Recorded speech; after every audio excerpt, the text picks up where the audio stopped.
আসসালামু আলাইকুম রহমতুল্লাহি ওয়া বারাকাতুহু। আমি এখন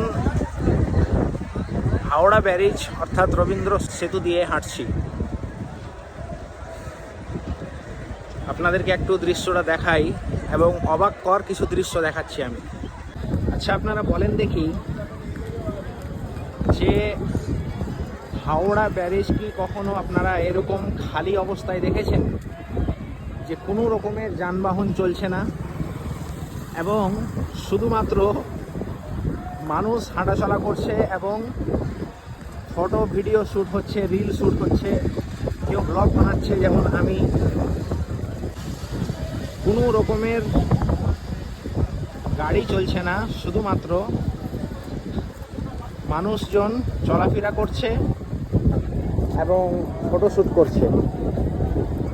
আসল বিষয়টা হচ্ছে যে আজকে কলকাতায় কোনো একটা মিছিল রয়েছে, মিটিং মিছিল, যার কারণে